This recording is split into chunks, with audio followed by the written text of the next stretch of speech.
अपरंपरागत स्रोत वह स्रोत होते हैं जो पॉल्यूशन नहीं फैलाते बल्कि प्रकृति के साथ मित्रतापूर्ण व्यवहार करते हैं। यह किसी भी प्रकार का पॉल्यूशन नहीं करते हैं। तो मेरा नाम राम कुमार सोनी, मैं आज आपको पढ़ाऊंगा कक्षा 12 का अध्याय 4। इसमें अपन देखेंगे अपरंपरागत ऊर्जा स्रोत। अभी इसके पहले अपन ने देखा कि परंपरागत ऊर्जा स्रोत क्या होते हैं। परंपरागत मतलब जो बहुत लंबे समय से उपयोग किए जा रहे हैं, जैसे कोयला, पेट्रोलियम एवं प्राकृतिक गैस। अपरंपरागत ऊर्जा स्रोत वह स्रोत होते हैं जो नवीन है, जो हाल ही के समय में नवीन तकनीकी के माध्यम से इनका ओरिजिन हुआ है, जैसे पवन ऊर्जा, जल ऊर्जा, इसके बाद सौर ऊर्जा, भूतापीय ऊर्जा, जैव रासायनिक ऊर्जा। इस प्रकार इसको परिभाषित कर सकते हैं। कोयला, पेट्रोलियम, प्राकृतिक गैस तथा नाभिकीय ऊर्जा जैसे जीवाश्म ईंधन के स्रोत समाप्त कच्चे माल का प्रयोग करते हैं। यह परंपरागत ऊर्जा स्रोत है और आने वाले समय में जैसे कोयला, पेट्रोल और प्राकृतिक गैस और नाभिकीय ऊर्जा आने वाले समय में समाप्त संसाधन हैं, आने वाले समय में समाप्त हो जाएंगे, जबकि सतत पोषणीय या सस्टेनेबल डेवलपमेंट ऊर्जा के लिए स्रोत के ही नवीकरणीय योग्य स्रोत है, जैसे कि सौर ऊर्जा, पवन ऊर्जा, जल ऊर्जा, भूतापीय ऊर्जा तथा जैव भार या बायोमास ऊर्जा स्रोत है। यह जो ऊर्जा स्रोत है यह किसी भी प्रकार से पॉल्यूशन नहीं फैलाते और प्रकृति के साथ मित्रतापूर्ण व्यवहार करते हैं। यह ऊर्जा स्रोत अधिक समान रूप से वितरित तथा पर्यावरण अनुकूल है। किसी भी प्रकार का पॉल्यूशन नहीं फैलाते, इसलिए पर्यावरण के अनुकूल है। अपरंपरागत स्रोत अधिक आरंभिक लागत के बावजूद अधिक टिकाऊ, पारिस्थितिक अनुकूल तथा सस्ती ऊर्जा उपलब्ध कराते हैं। जैसे कि अपन देखते हैं जो पारंपरिक ऊर्जा स्रोत है, जैसे कि कोयला है, पेट्रोलियम है, यह अधिकांशतः सस्ते रूप में उपलब्ध हो जाते हैं, अधिक टेक्नोलॉजी का उपयोग नहीं करना पड़ता, तो यह अधिक पॉल्यूशन भी फैलाते हैं। जबकि जैसे सौर ऊर्जा है, पवन ऊर्जा है, इनका टर्मिनल लागत या इनकी स्टैंड जब इनको अपन स्थापित करते हैं तो इनकी स्थापित लागत ही बहुत अधिक होती है, इसलिए इनका अधिक उपयोग अधिक विकसित देशों में ही हुआ है। विकासशील और अविकसित देशों में इनका अपरंपरागत ऊर्जा स्रोतों का ज्यादा स्थापना नहीं हुई है।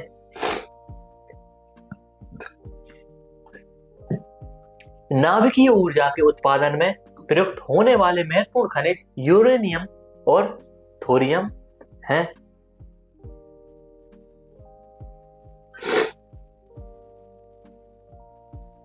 तो अपन ये देखें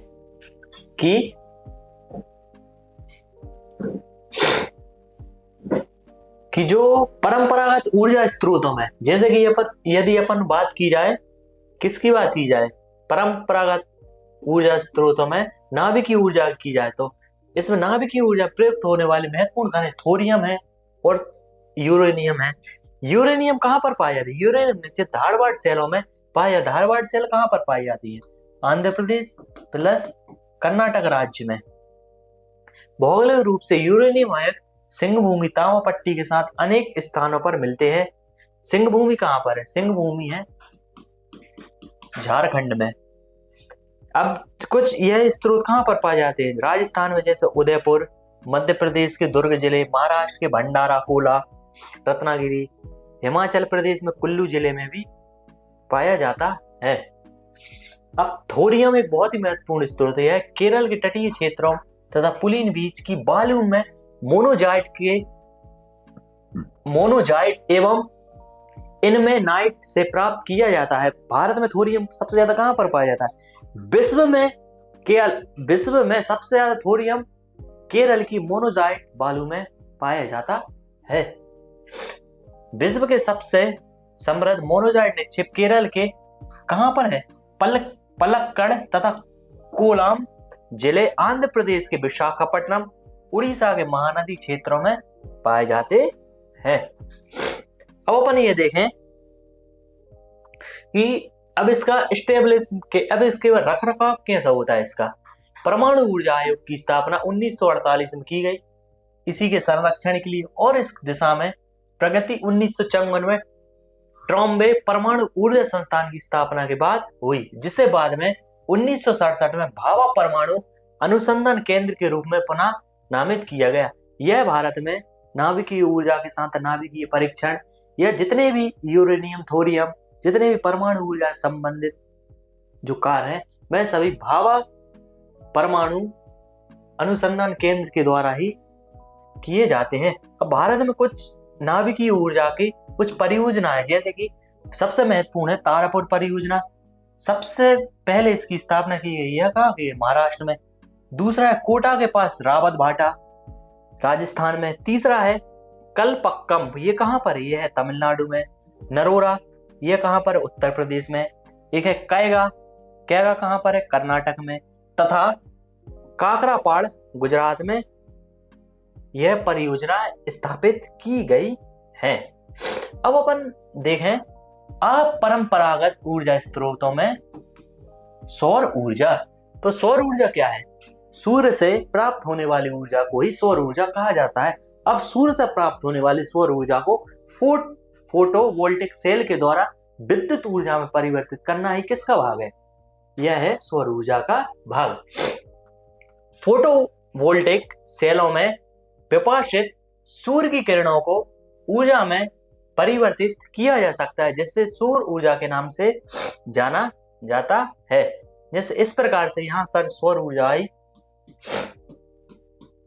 यहाँ पर जो सौर ऊर्जा आई, अब इस सौर ऊर्जा को विद्युत ऊर्जा में परिवर्तन करने की प्रक्रिया को सौर विद्युत प्लांट कहा जाता है, जाना जाता है। सौर ऊर्जा को काम में लाने के लिए जिन दो प्रक्रमों को बहुत ही प्रभावी माना जाता है वे है फोटोवोल्टाइक और सौर तापीय प्रौद्योगिकी। अब फोटोवोल्टाइक क्या होते हैं? जो ये है ब्लू ब्लू दिख रहे हैं, ये इनको कहा जाता है फोटोवोल्टाइक या फोटोवोल्टेइक सेल। और इसके द्वारा जो यहाँ पर जो एक टरबाइन लगाया जाता है, जो एक मशीन लगाई जाती है, जो सौर ऊर्जा को विद्युत ऊर्जा में बैटरी के रूप में कन्वर्ट करके परावर्तित कर देती है, इसको कहा जाता है तापीय प्रौद्योगिकी। यह लागत प्रतिस्पर्धी, पर्यावरण अनुकूल तथा निर्माण में आसान है। यह आसानी से कहीं भी लगाया जा सकता है और इसकी लागत भी कम रहती है। विकसित देशों में इसकी लागत कम रहती है, जबकि जो विकासशील देश है इनके पास फंड की कमी रहती है, इसलिए इनको आज भी प्रतिस्पर्धा का सामना या कंपटीशन का सामना करना पड़ रहा है विकसित देशों के साथ। सौर ऊर्जा कोयला अथवा तेल आधारित संयंत्रों की अपेक्षा 7% अधिक और नाभिकीय ऊर्जा से 10% अधिक प्रभावी है। मतलब यह है, यदि कोई देश सौर ऊर्जा का उपयोग करता है तो वह कोयला से 7% अधिक पर्यावरण के अनुकूल है और नाभिकीय ऊर्जा से 10% अनुकूल है। मतलब पर्यावरण का जो हार से बहुत कम ही होता है, जबकि जो कोयला है, जो पेट्रोलियम है, इनके द्वारा बहुत अधिक मात्रा में पॉल्यूशन कर दिया जाता है और पर्यावरण का बहुत अधिक बड़े स्तर पर विनाश होता है। यह सामान्य हीटरों, फसल शुष्कों, क्रॉप, मतलब यह है कि जो कुकर्स या जैसे मुर्गी पालन आदि जैसे उपकरणों में से अधिक प्रयोग की जाती है। अब जैसे सौर ऊर्जा, इसका सबसे उपयोग कहाँ किया जाता है? इसका उपयोग किया जाता है हीटरों में, फसलों को निकालने के लिए, जैसे कि गेहूं से बिस्किट बनाने के लिए, गेहूं से आटा बनाने के लिए, या जो आटे को गर्म करके सेकने के लिए इसका उपयोग किया जाता है। जैसे जो पोल्ट्री फार्म रहते हैं उनमें जैसे मुर्गियों को गर्म करने के लिए, ठंडों से बचाने के लिए इसका उपयोग किया जाता है, आदि जैसे उपकरणों में अधिक उपयोग में लाई जाती है। भारत में पश्चिमी भागों में जैसे गुजरात, राजस्थान में सौर ऊर्जा के विकास को अधिक संभावना है। क्यों? क्योंकि इस एरिया में कम वनस्पति है और अधिक सूर्य ताप की मात्रा प्राप्त होती है, इसलिए गुजरात और राजस्थान भारत में सर्वाधिक ऊर्जा सौर ऊर्जा में सर्वाधिक शीर्ष स्थान रखते हैं। ये हैं सौर पैनल। दूसरे नंबर पर आती है पवन ऊर्जा। पवन ऊर्जा भी एक अपरंपरागत स्रोत के अंतर्गत है और यह शुद्ध या पर्यावरण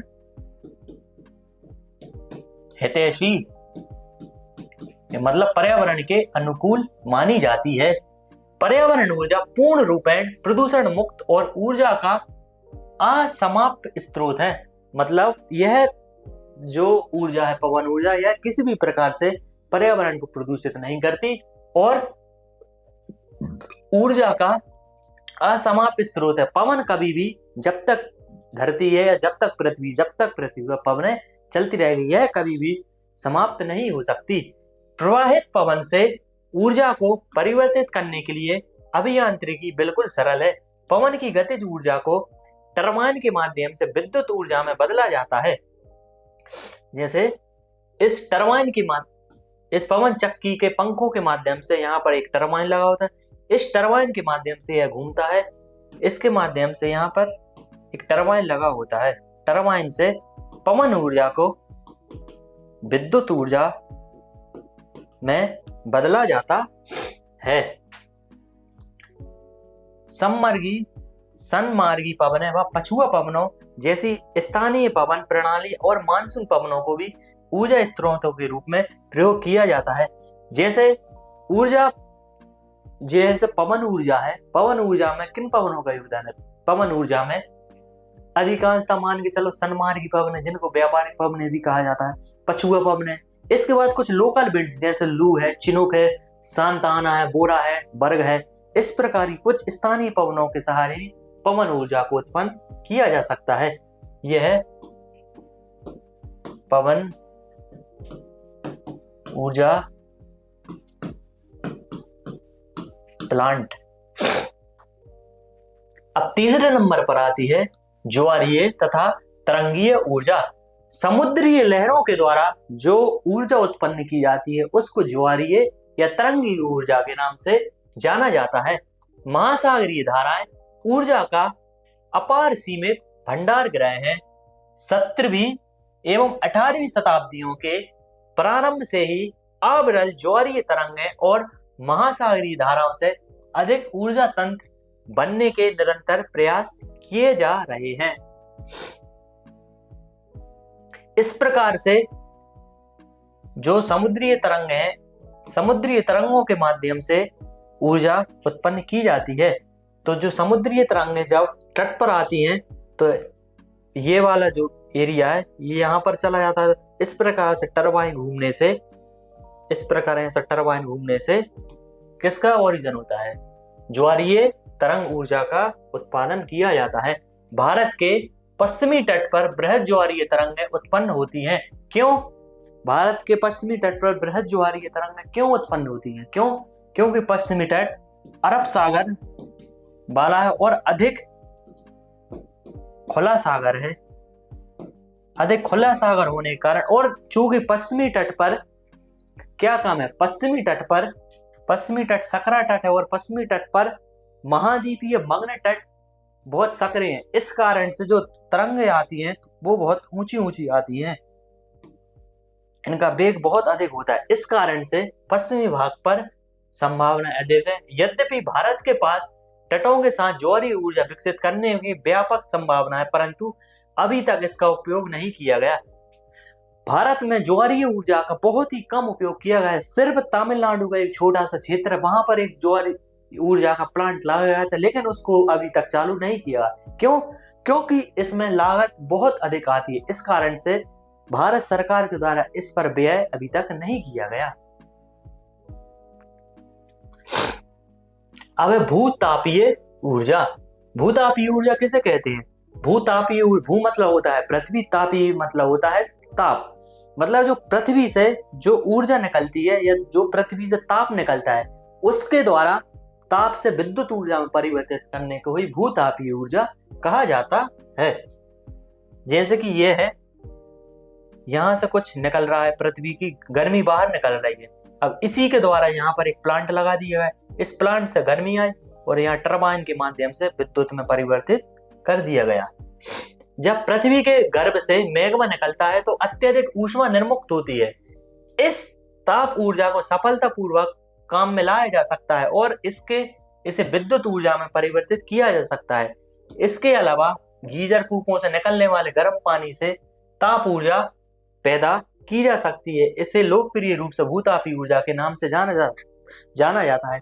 जो पृथ्वी से जो गर्मी निकलती है, जो पृथ्वी से फव्वारे निकलते हैं, जो पृथ्वी से गर्म जल के स्रोत निकलते हैं, उनसे विद्युत ऊर्जा बनाई जा सकती है। थोड़ी तकनीकी के माध्यम से इस प्रकार के कार्य किए जा सकते हैं। अभी तक भारत में इस प्रकार के कार्य नहीं किए गए। क्यों? क्योंकि भारत अभी एक विकासशील राष्ट्र है, वह अधिकांश कोयला और पेट्रोलियम पर ही निर्भर रहता है। अब है जैव ऊर्जा। अब जैव ऊर्जा क्या है? जो पशु या मानव के जो मलमूत्र है उनसे इकट्ठे करके जिसे मीथेन बनाई जाए और कुछ रासायनिक क्रिया करा के या कूड़ा करकट को डालकर जैव रासायनिक ऊर्जा का निर्माण किया जा सकता है। जैव ऊर्जा उस ऊर्जा को कहा जाता है जिसे जैविक उत्पादों से प्राप्त किया जाता है, जिसमें जैसे कृषि के अवशेष हैं, जैसे नगर पालिका के अवशेष हैं या सीवेज प्लांट के कुछ अवशेष हैं, औद्योगिक तथा अन्य अपशिष्ट शामिल होते हैं। जैव ऊर्जा परिवर्तन का एक संभावित स्रोत है। इसे विद्युत ऊर्जा, ताप ऊर्जा अथवा खाना पकाने के लिए गैस में परिवर्तित किया छोटे लेवल पर जैसे कि होटलों में या किचन में इसका उपयोग किया जा सकता है। यह भी ऊर्जा का अपरंपरागत स्रोत और यह भी पर्यावरण हितैषी है। यह भी किसी भी प्रकार का पॉल्यूशन नहीं करती। यह अपशिष्ट एवं कूड़ा कचरा प्रक्रमित करेगा एवं ऊर्जा भी पैदा करेगा। जैसे इस प्रकार से क्या है? यह ग्रीन, यह क्या है? ग्रीन।